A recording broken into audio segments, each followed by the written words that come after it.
please welcome the 42nd President of the United States of America, President William Jefferson Clinton.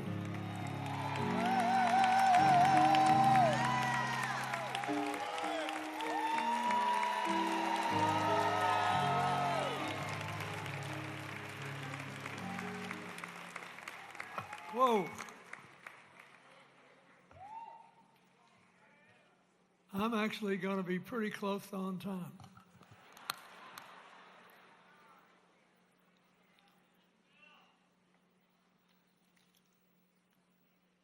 I think we should not forget,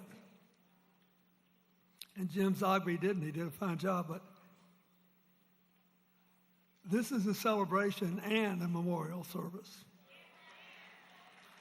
And you have to ask yourself, what did Jesse Jackson do that I admire most, that moved me most, and what can I do right now that would maybe be as good as what he did then? That's what we're all facing here.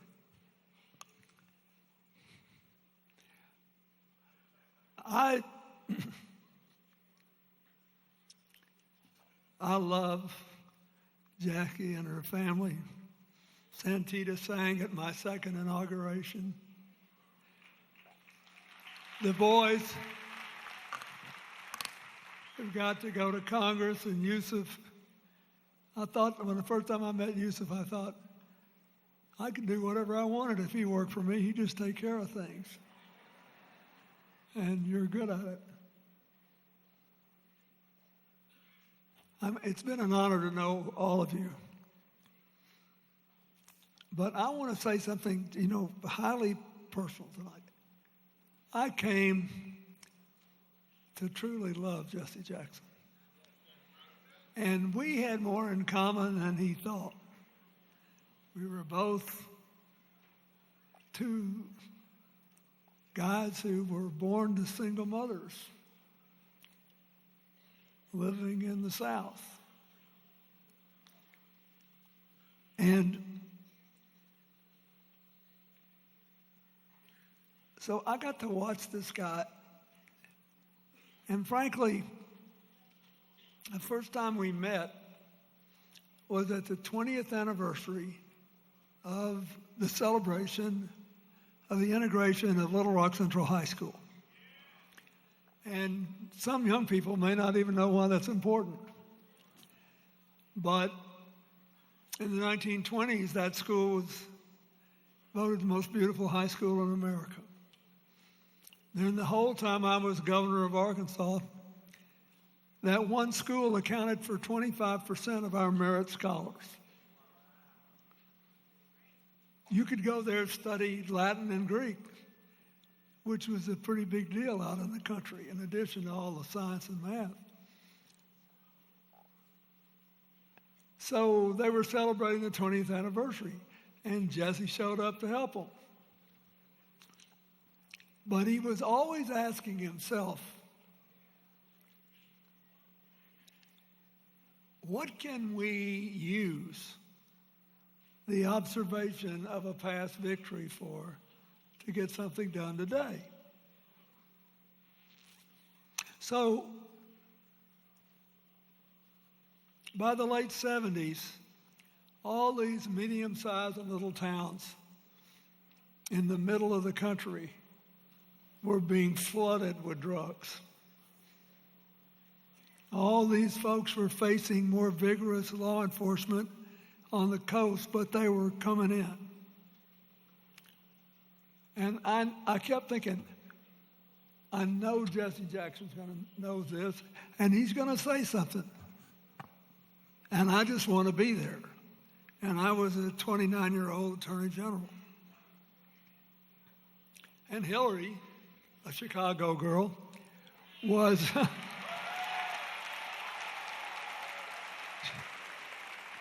she was practicing law and supporting us because the salary was almost non-existent. So Jesse gets up in front of this crowd of kids, and their eyes were big as dollars. And he said, you owe a lot to the Little Rock Nine who integrated this school. You owe a lot to Daisy Bates and the other people who supported them. You owe a lot to the people who were there long before them.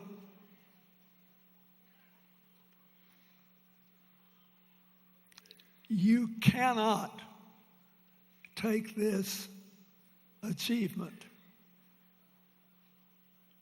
and throw it away on drugs. And then he said, I'll never forget it. And I thought, where are all the conservatives when you need them to cheer? Jesse Jackson looked at these kids and he said, you have to open your brains, not your veins. And I thought to myself, no matter how long I live and stay in politics, I may never have a single line that's that good. I mean, think about it. It's totally brilliant. It captures personal responsibility and caring and self-survival.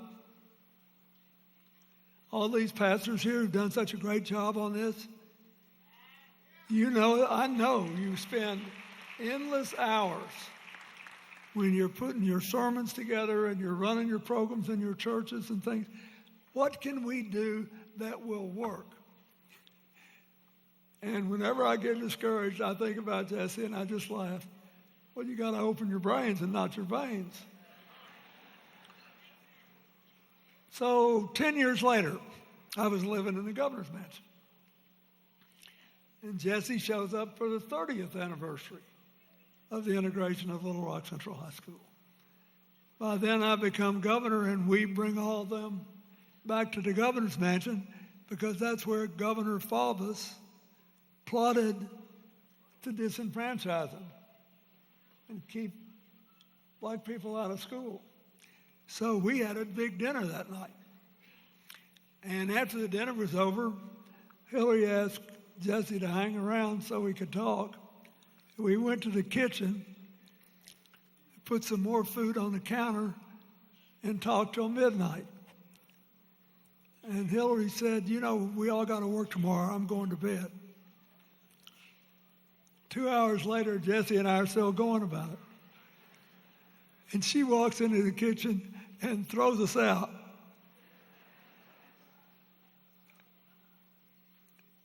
I'll never forget it.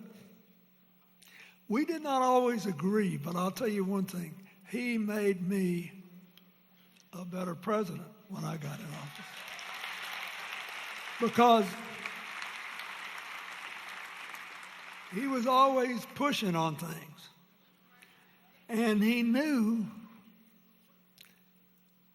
that change came from the outside in and sometimes from the inside out. So he knew how to keep pushing and nagging and wearing you out. Right? Look at Governor Pritzker laughing here. I mean, it was like having a dog to the bone, you know. He was, I said one time when he was working on something in Africa, because I made him a special envoy for African diplomacy, I said, you know, we might ought to put Jesse on the list.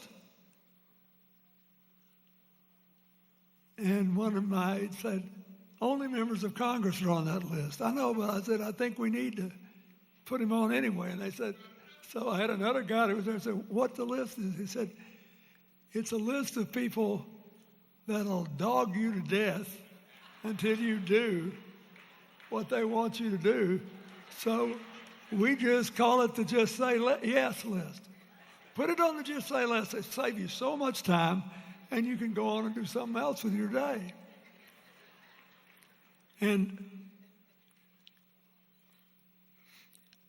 I remember how impressed I was in 1988, before I became president, when Jesse and negotiated with Governor Dukakis and the other people at the Democratic Convention to end the exclusive primaries, which you talked about it, and the caucuses, and to open up the democratic process and add people, including Willie Barrow and Representative Maxine Waters, who became one of our senior leaders.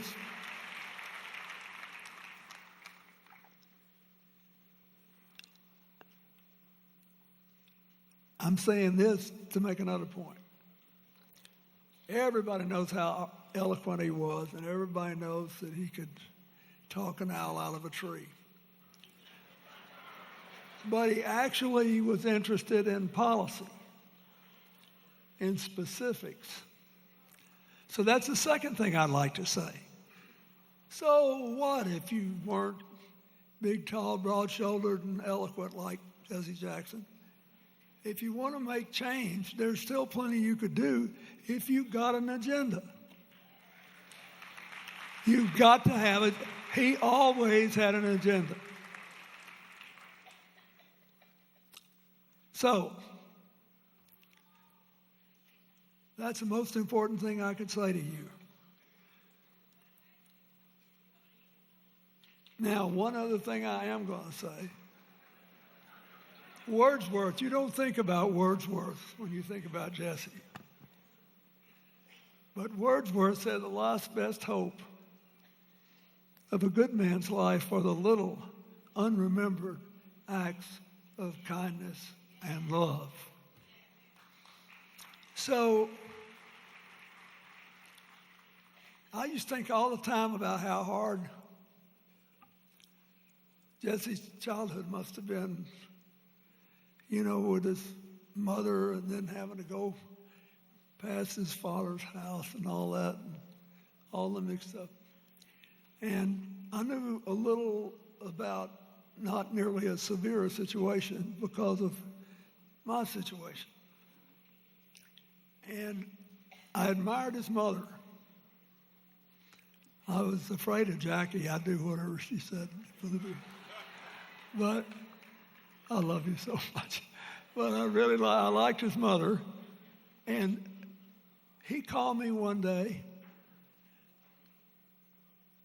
and he said, this is purely personal. But my mother liked you, you know, and I'd really appreciate it if you would speak at her service. And he said, Andy Young's coming, and you know there aren't that many of us left anymore who are over 75 and have been through all this. And I said, I would be honored.